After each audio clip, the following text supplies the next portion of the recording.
Good morning વિદ્યાર્થી મિત્રો, તમારું હાર્દિક સ્વાગત છે આપણી યુટ્યુબ ચેનલ એમડી એકેડમીમાં। આજે આપણે વાત કરવાની છે આજના મહત્ત્વપૂર્ણ કરંટ અફેરની। આ કરંટ અફેર ગુજરાતની બધી જ એક્ઝામ માટે મોસ્ટ ઇમ્પોર્ટન્ટ છે મિત્રો। તો શરૂ કરીશું આજનું કરંટ અફેર। તો પહેલો ક્વેશ્ચન છે કે 15 ઓગસ્ટ 2025ના રોજ ભારતે તેનો કેટલામો જે સ્વતંત્રતા દિવસ છે તેની ઉજવણી કરી છે મિત્રો। તો યાદ રાખજો 79મો જે સ્વાતંત્ર્ય દિવસ છે એની ભારતે મિત્રો ઉજવણી કરી છે। ક્યારે? ગઈકાલે। તો મિત્રો ભારત દેશ ક્યારે આઝાદ થયો હતો? તો 15 ઓગસ્ટ 1947ના રોજ જે ભારત દેશ મિત્રો આઝાદ થયો હતો। કોના શાસન હેઠળ? તો મિત્રો યાદ રાખજો બ્રિટિશ, જે બ્રિટિશ શાસન છે એનામાંથી મિત્રો ભારત દેશ આઝાદ થયો હતો। તો જે આઝાદીના ભાગ રૂપે આપણે 15 ઓગસ્ટને એ સ્વતંત્રતા દિવસ તરીકે ઉજવીએ છીએ। આ ઉપરાંત જે 15મી ઓગસ્ટ છે એ આપણા દેશની આઝાદી ઉપરાંત આપણા દેશના જે ક્રાંતિકારીઓ, જે નાના નાના લોકો છે જેમનું બલિદાન છે એના જે બલિદાનને શહાદીના ભાગરૂપે આપણે 15 ઓગસ્ટને મિત્રો સ્વતંત્રતા દિવસ તરીકે ઉજવીએ છીએ। તો મિત્રો જે સ્વતંત્રતા દિવસની થીમ છે એ આપણા માટે મોસ્ટ ઇમ્પોર્ટન્ટ છે। તો આ વખતે મિત્રો સ્વતંત્રતા દિવસની થીમ શું હતી? તો યાદ રાખજો, આવનારી એક્ઝામમાં 100% પૂછાશે। તો થીમ હતી મિત્રો નયા ભારત। શું હતી? નયા ભારત। આ જે થીમ છે મિત્રો એ 1947 સુધી એમાં ભારતનું વિકસિત ભારત બનાવવાના સરકારનો જે દ્રષ્ટિકોણ છે એને પ્રતિબિંબિત કરે છે મિત્રો। તો થીમ મોસ્ટ ઇમ્પોર્ટન્ટ છે મિત્રો, યાદ રાખજો, આવનારી એક્ઝામમાં પૂછાઈ શકે। તો આજના દિવસના ભાગરૂપે જે દિલ્હીમાં મિત્રો લાલ કિલ્લો છે ત્યાં પ્રધાનમંત્રી નરેન્દ્ર મોદી દ્વારા જે રાષ્ટ્રીય ધ્વજ છે એને ફરકાવવામાં આવશે અને મિત્રો જે દેશની જનતા છે એને સંબોધન કરશે। તો આ જે દિવસ છે એ એક સમૃદ્ધ, સુરક્ષિત અને જે બોલ્ડ ભારતના ઉદયની ઉજવણી અને તેની પ્રગતિ પર જે માર્ગ ઉપર આગળ વધે છે તેને રાષ્ટ્રને મિત્રો એક નવી ઉર્જા પ્રદાન કરે છે। તો યાદ રાખજો, મોસ્ટ ઇમ્પોર્ટન્ટ છે મિત્રો આ ક્વેશ્ચન। આગળ વધીશું તો હાલમાં જે મિત્રો ફાઇનાન્શિયલ સર્વિસ લિમિટેડે એક કઈ કંપની સાથે સહયોગથી નવું ટેક્સ પ્લાનિંગ અને જે ફાઇલિંગ મોડ્યુલ લોન્ચ કર્યું છે? તો મિત્રો જે ટેક્સ બડી છે, તો ટેક્સ બડી સાથે મિત્રો જે જીઓ ફાઇનાન્સ છે મિત્રો તેને સહયોગ કરેલો છે। તો જોઈશું ડિટેલમાં। જીઓ ફાઇનાન્સ સર્વિસ લિમિટેડે અને તેની જીઓ ફાઇનાન્સ એપ એક શક્તિશાળી નવી સુવિધા રજૂ કરી છે। એક ટેક્સ પ્લાનિંગ અને જે ફ્લાઇનિંગ મોડ્યુલ જે ટેક્સ બડી, કયું મિત્રો? ટેક્સ બડી સાથે સહયોગથી વિકસાવવામાં આવ્યું છે। 11 ઓગસ્ટ 2025ના રોજ લોન્ચ કરાયેલ આ ઉમેરો જે આવક રિટર્ન ફાઇલિંગ જટિલતાને સરળ બનાવવાનો છે, જે એક પ્રક્રિયાને વધુ સ્માર્ટ, વધુ સસ્તું અને ભારતીય કરદાતાઓને સુલભતા બનાવે છે। તો આ બી ક્વેશ્ચન આપણા માટે ઇમ્પોર્ટન્ટ છે। જેટલા વિદ્યાર્થી મિત્રો આપણી યુટ્યુબ ચેનલમાં નવા હોય તો ચેનલને સબસ્ક્રાઈબ કરી લેજો, જેથી કરીને કરંટ અફેરના બધા જ વિડીયોની નોટિફિકેશન મળી રહે। તો આગળ વધીશું મિત્રો। તો આગળનો ક્વેશ્ચન છે ગુજરાતનો ક્વેશ્ચન છે, તો ગુજરાત માટે મોસ્ટ ઇમ્પોર્ટન્ટ રહેશે।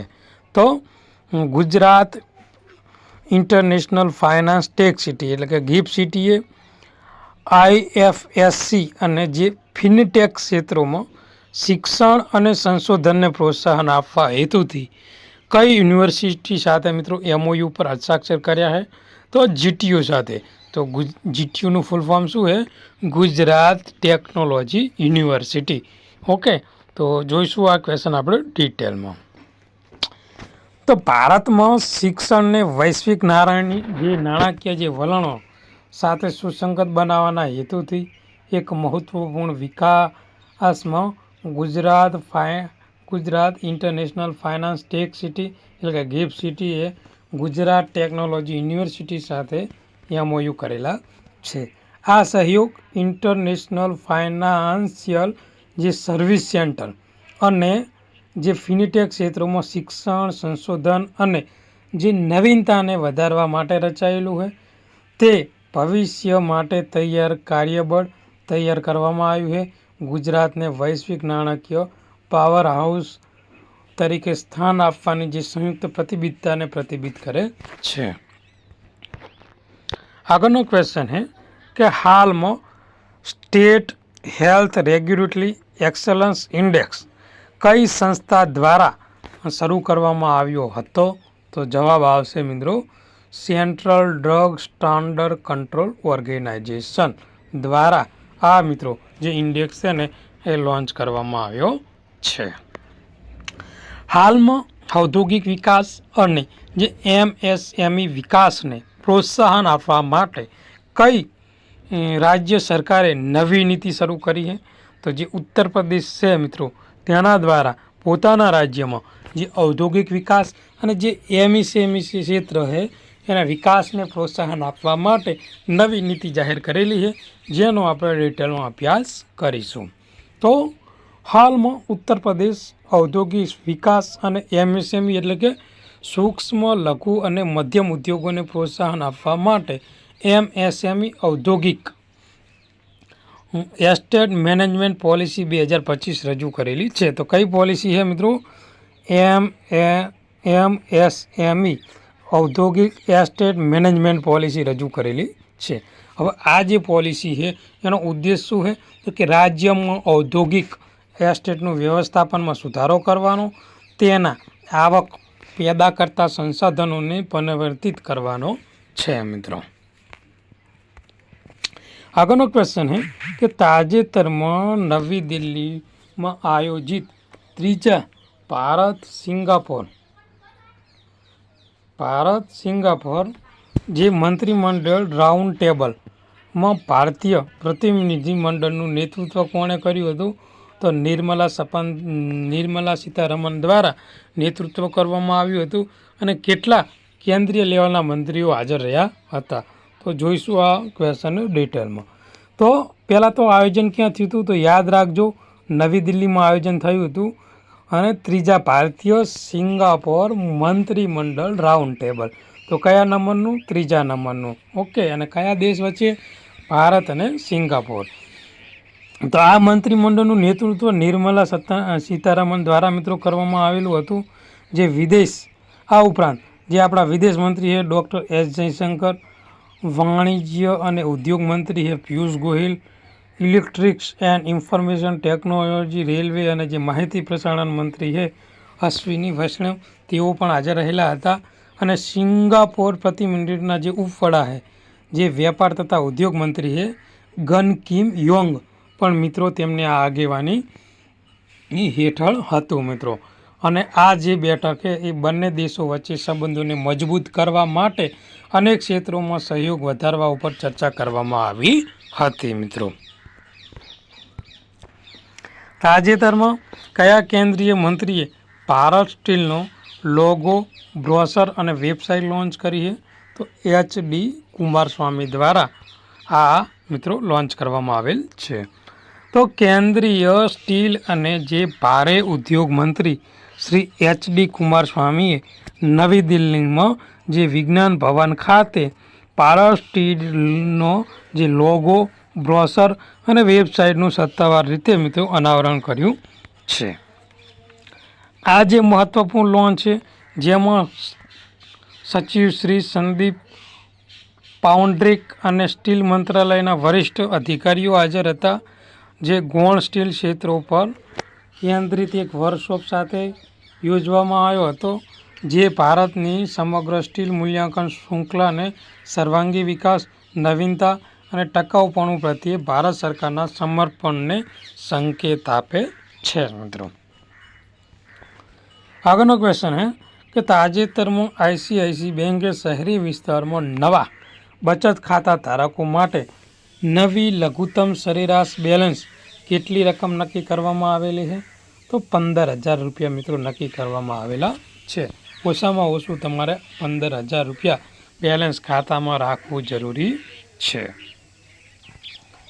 તો તાજેતરમાં આઈસીઆઈસી બેંકે શહેરી વિસ્તારમાં નવા બચત ખાતા ધારકોને લઘુત્તમ સરેરાશ બેલેન્સ 50,000થી મિત્રો ઘટાડીને 15,000 કરવામાં આવેલું હોય.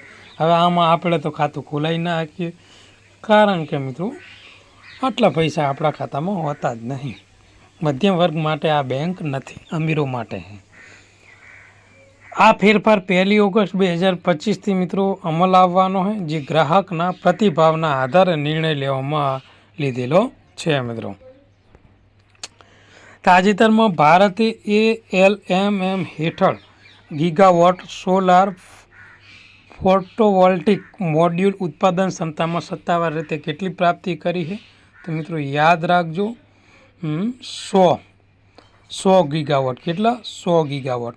અહીંયા મિત્રો ટાઈપિંગ મિસ્ટેક છે, મેગાવોટ લખેલું છે, પણ જવાબ આવશે 100 ગીગાવોટ. ઓકે. તો ભારતની સ્વસ્થ ઉર્જા મહત્વાકાંક્ષાને એક પ્રોત્સાહન તરીકે દેશની મંજૂર કરેલ મોડ્યુલ અને ઉત્પાદન સૂચિ હેઠળ સત્તાવાર રીતે 100 ગીગાવોટ સોલાર ફોટોવોલ્ટિક મોડ્યુલ ઉત્પાદન ક્ષમતામાં પહોંચી ગયું છે. અને આ જે સીમારૂપ ચિહ્ન છે મિત્રો, એ 2014માં 2.3 ગીગાવોટથી એક મોટી છલાંગ છે. અને સૌર ઉત્પાદનમાં આત્મનિર્ભર તરફ પ્રગતિ અને 2030 સુધીમાં 500 ગીગાવોટનું નોન અશ્મિભૂત ઇંધણ ક્ષમતા પ્રાપ્ત કરવાનો એક લક્ષ્યાંક દર્શાવે છે મિત્રો. આગળનો ક્વેશ્ચન છે, તાજેતરમાં SMFG ઇન્ડિયા ક્રેડિટના નવા ચીફ એક્ઝિક્યુટિવ ઓફિસર તરીકે કોની નિમણૂક કરવામાં આવેલી છે? તો રવિ નારાયણની મિત્રો નિમણૂક કરવામાં આવેલ છે.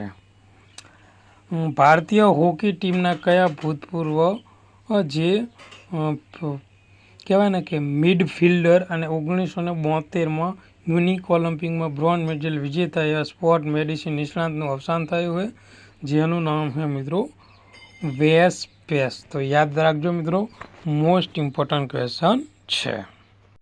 તો આજનું મહત્વપૂર્ણ કરંટ અફેર આપણે અહીંયા પૂરું કરીશું. આ વિડીયો તમને ગમ્યો હોય તો આપણી ચેનલને સબસ્ક્રાઈબ કરજો અને તમારા બીજા મિત્રો જે તૈયારી કરે છે એમને મોકલી આપજો. થેન્ક યુ, ધન્યવાદ.